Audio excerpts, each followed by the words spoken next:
Welcome back to the Allegheny Northern in N-scale. And today we're talking about distributed power and helper service. So in the modern age, it's not too uncommon to find distributed power on most of the large heavy freights, especially in mountainous areas where you just need that extra power mid-train or end-train, or sometimes both, to keep things moving.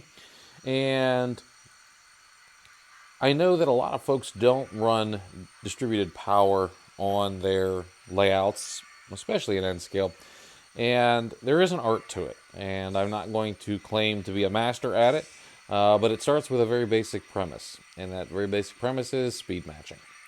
And so right now I have two scale trains locomotives, same generation. This is the second gen that they ran, and what I want to show you is that they run fairly close together.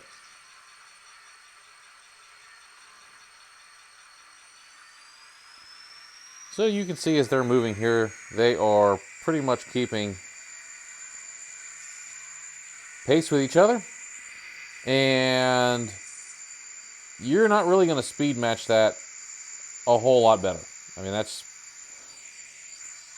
pretty much what you're going to get. And I know some of you might go in there and go, well, that back one got ahead of the front one just a little bit, and you know, that could be a problem.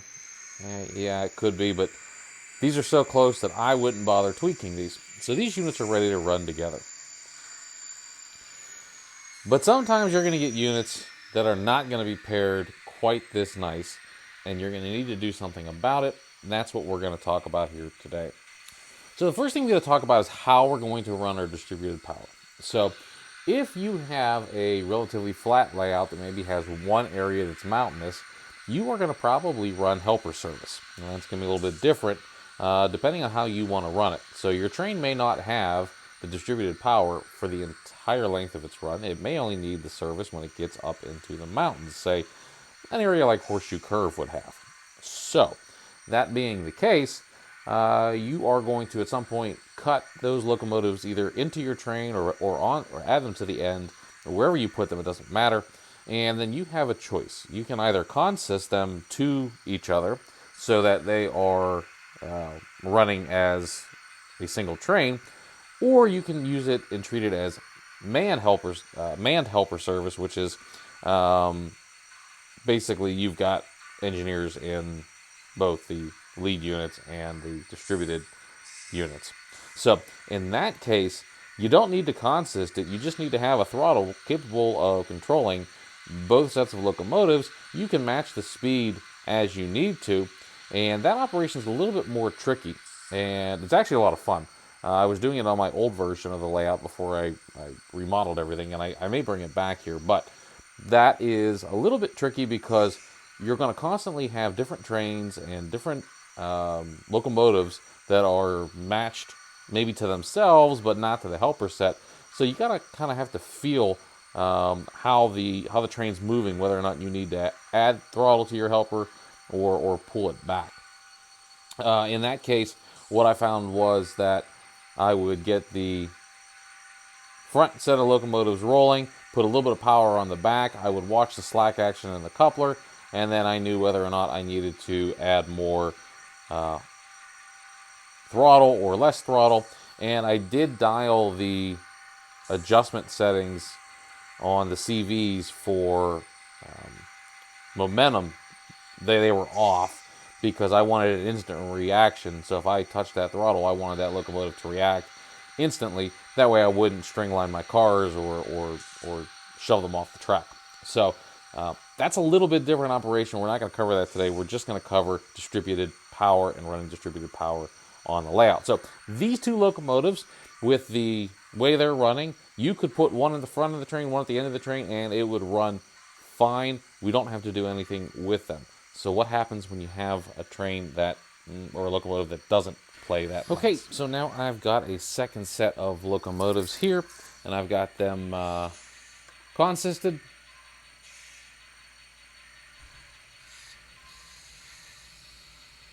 And you're going to notice that, yep, for the most part, they pretty much run together just fine.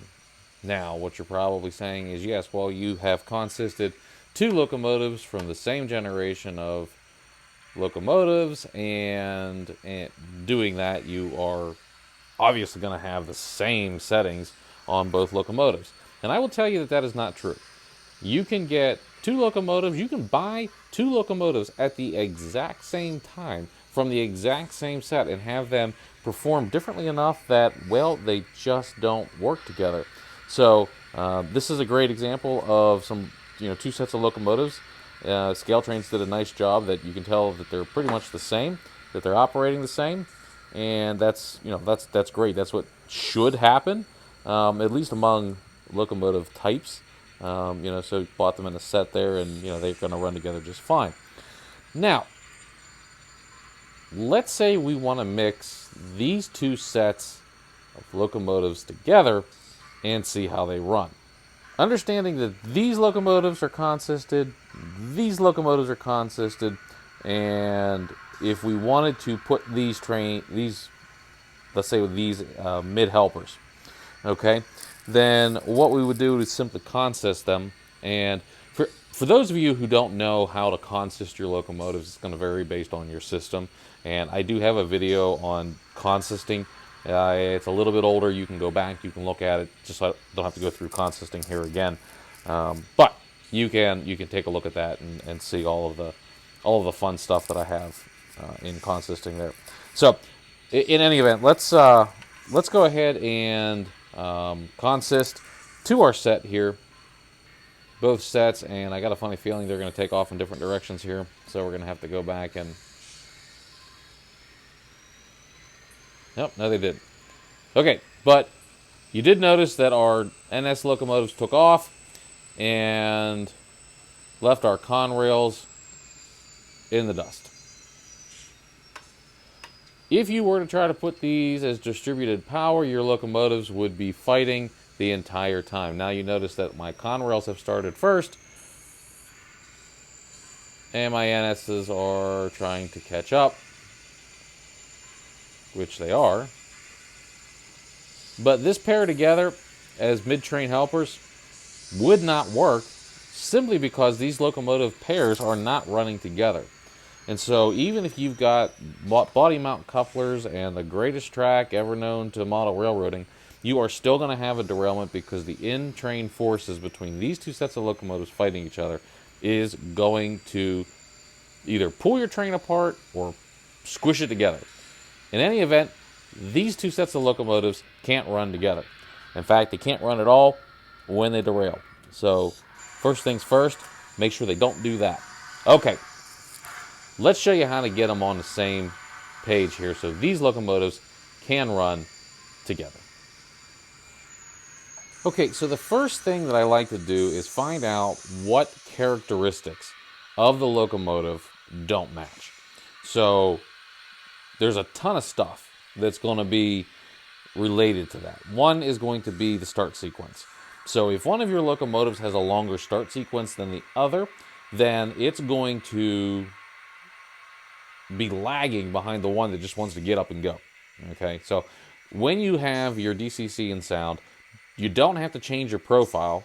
You just need to remember that, hey, the SD40-2 has actually it's the 8-9s that have the longer setup there, but you'll let them run. So when you turn your layout on, let your locomotive start up. Don't run out the gate to grab the throttle. Okay, so besides that, your crew's going to be doing its paperwork anyway. It's not going to be ready to take off down the track. So you don't have to make any adjustments there. But there may be a lag time in the throttle. So I tell the train, okay, we're ready to go. Let's go forward. Even though they're both sets are sitting in idle, it may take the conrails a little bit more time to get started, depending on how long the sequence is to release the brakes. Okay, so that's the first thing I want to look at. The next thing I want to look at is how they perform as they're going through their speed curve. So when they first start up, does the NS units take off a little bit faster? Does the Conrail take off a little bit faster? Is it about the same? Where do they start to separate? Because that's going to tell you where you need to make your CV adjustments. So in this case, let's go ahead and just throttle up here. I'm going to give it to about 10-15%. And okay, so that Conrail had that initial jump forward before it shorted out on the turnouts. And then the other locomotives quickly overtook them. Okay, so I don't know why they keep trying to jump the track there. But in any event,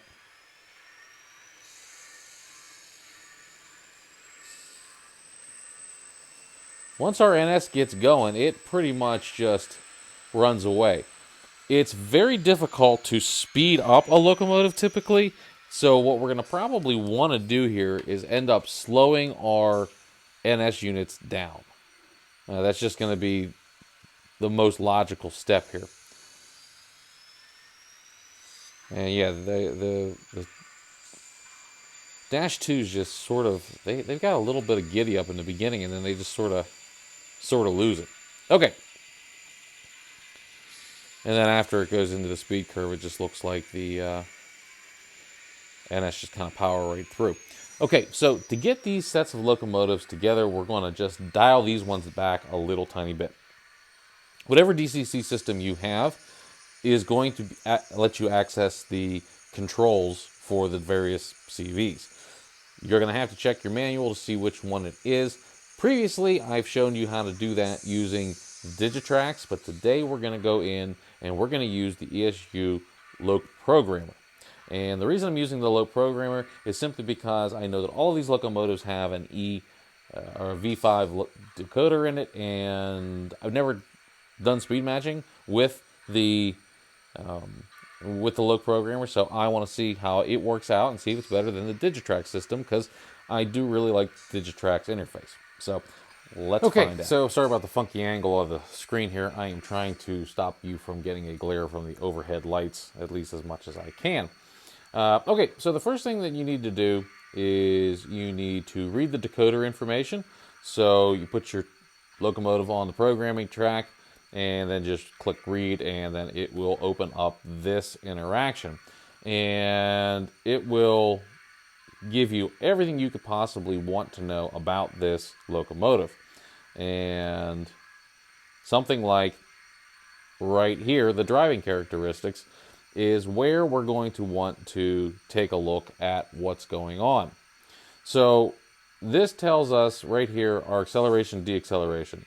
So whether or not our locomotive is quick out of the gate or whether it has a delayed reaction.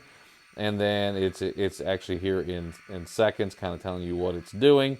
And then down here, you've got forward trim, reverse trim. So these are your voltage trims. So how much initial voltage you're getting in your locomotive to get started and stop. So that's basically going to be that little extra oomph to get that motor going. So right now ours is midpoint here, and then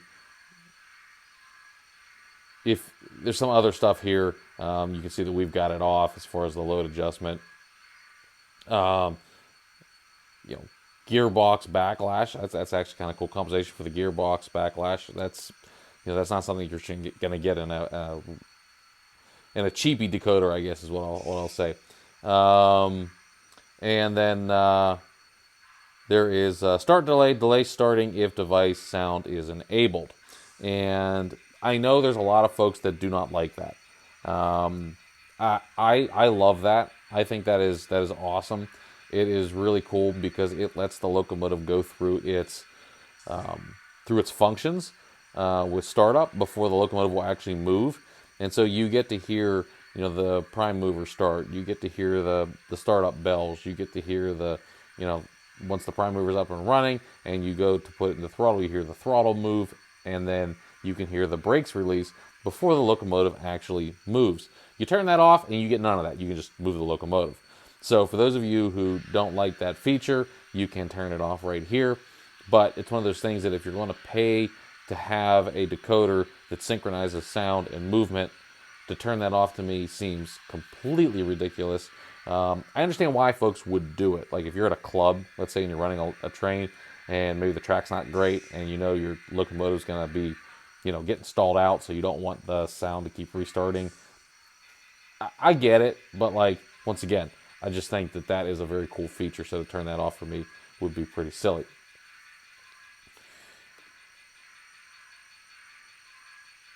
And then you've got your motor settings. So your load control, your back EMF, and you can start really messing with this stuff and getting the exact performance. So what the back EMF does is as you're going up the hill, the locomotive will automatically apply more speed, more power to the motor so that that train keeps the same speed. Because what happens is, you might have 2 or 3 cars going up a big hill, and in real life, that locomotive would not struggle with that at all. But in our little miniature world, it struggles a whole lot. So the back EMF tries to compensate for that. Okay. And then we got some brake settings here. And there is different brake settings that you can add. This is getting into a little bit more than I think I'm going to be getting into here. But in any event, you can see how much adjustment we can make to the locomotive. And I think the stuff that we're going to want to do is probably going to be in here. So because I don't know exactly what I need to do, I'm going to adjust what I think is the issue here. So this time from stop to max speed, that seems to be, because once they started going, they seem to be running pretty nicely together. So I think I'm going to just pick this up a little bit. Now I work in this is the way I make adjustments to my CVs. I work in increments of 10. So I'll move it 10 and then I'll see what the result is. And if that's too much, then I'll work in increments of 5 and then 2, and at that point it's either that setting or it's not that setting. That's a preference thing. There's no rhyme or reason to it. Just 10 usually makes a big enough difference. 5, yeah. And by the time you're fine tuning it, 2 and 1, you pretty much nailed it at that point, right? Okay. So we up that time here, and then I'm going to leave the braking alone for now because I want to see how they brake together. But before I go adjusting all of these settings, I'm just going to go ahead and write this. Now there's 2 writes. Right here is write sound data. Okay, don't do that. We're not writing the sound data. And then right here, write the decoder data. We are doing that. So make sure you write the correct set of data. Okay, we're going to overwrite, and we are not on the main track. For those of you who do main track programming, that makes me entirely too nervous. I have too many locomotives sitting on the track where one whoopsie could, that overwrites all the data, and I will not be a happy camper. I absolutely do not want that. Okay, if you put your locomotive back on the track and it immediately starts its sound sequence, assuming you did not turn off the functions, then that's a good sign. So now let's see how it performs. We're going to go back up to about 10% throttle again.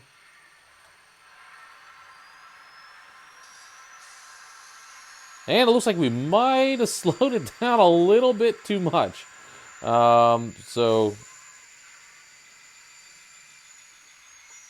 Okay, so now our Conrail's taking off way ahead. So, all right, we're gonna adjust that so that we can get them to start at the same time here, because this little guy, now in reverse, he took off without any problem. I may not have.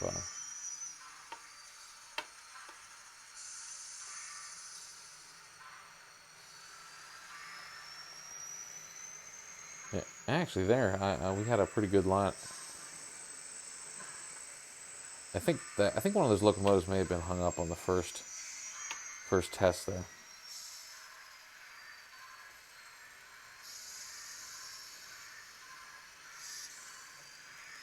Because actually that 30-second start delay seemed to be about right. So I think we're going to go in and we're going to leave that alone for now, and let's start messing with the trim a little bit. Okay, so what I'm going to do here is I'm going to come down to my forward trim.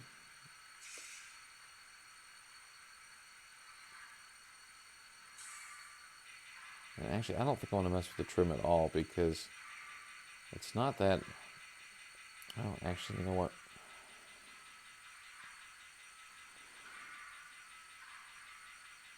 I'm going to move that down to about, what was it, 120. I'm going to move it down to 90. I'm going to move this down to 90. Now, I know I'm moving pretty big jumps here. Let's see what that does. Let's go ahead and write that.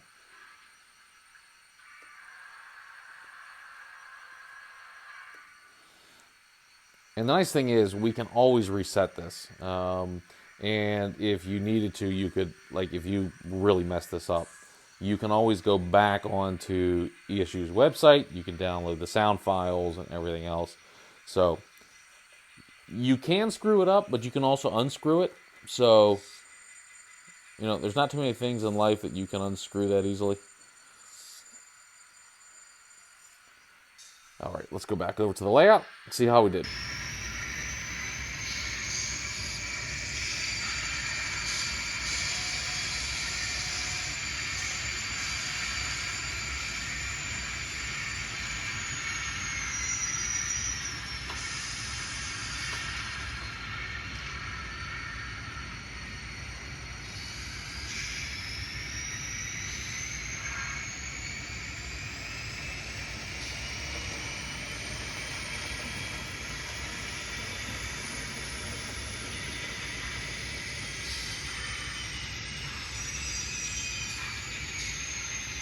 Okay, so you saw that they ran pretty good together. That's close enough that we're going to be able to do some distributed power. Wanted to show you real quick here what I ended up doing. So we already talked about the acceleration, so I got that adjusted to where it needed to be. Forward trim and reverse trim the same. And then I came down into the motor settings here, and this is our speed curve. So your start, mid, and max, which is your start is CV2, that's 6, and that's 5. Don't ask me why they're in that order, but it gives you a speed curve, and this is kind of cool. You can either grab the little dot and move it up and down, or you can adjust it down here, but it actually shows you the curve.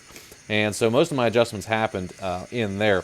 There are a lot of other fine-tune adjustments that you can make if you want to really get into it, but I have already spent an hour aligning these two, and I don't want to get into it. So that's going to be for another time. But basically, those are the functions that I played with. You do have some other settings in here. If you're using, brake zones and all kinds of other stuff, we're not doing any of that. So that doesn't really apply here.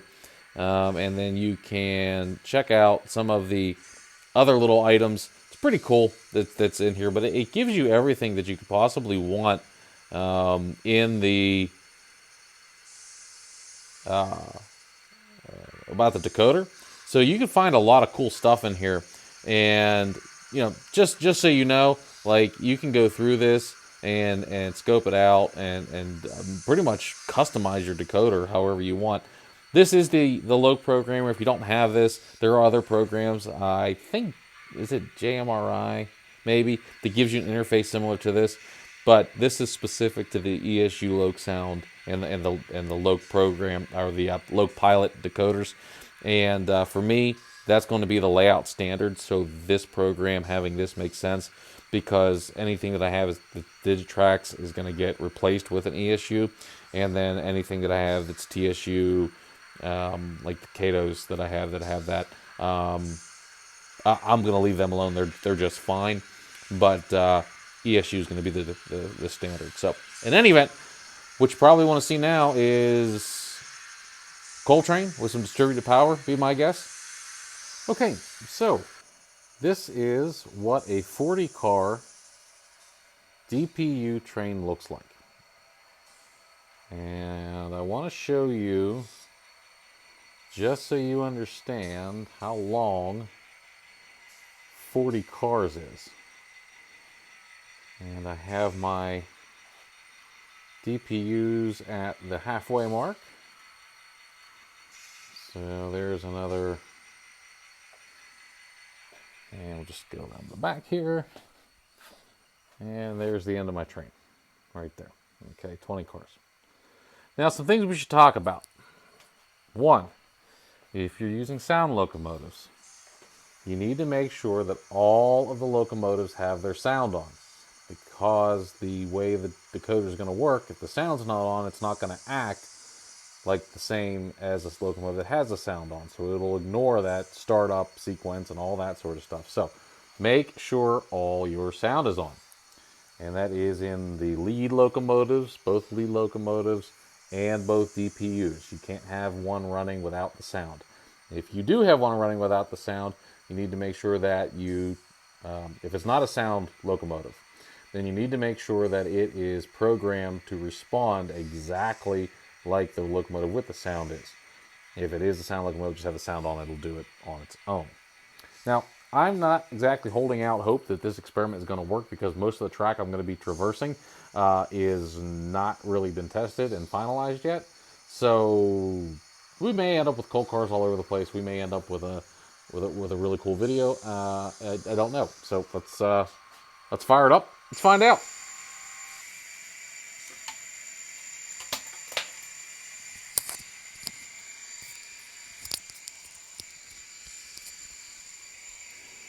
So while we're watching the train kind of go through the motions here, something that I thought that I would mention, and it is very, very important. A lot of things can play into your ability to run DPUs. Speed matching, going to be number one. Your locomotives fighting each other, it's not going to work. The other thing that might be an issue, definitely your track work. If your track is rough, if the train can get snagged, if it's not clean, if any one of those sets of locomotives stops working with the other set, you have a very limited amount of play, and that is pretty much limited to the slack action and the couplers. So if you've got a longer train, you got a little more slack in it, you have a little bit more room for error. It changes drastically once you, if you're running shorter trains with DPUs. Also, depending on the coupler type you have.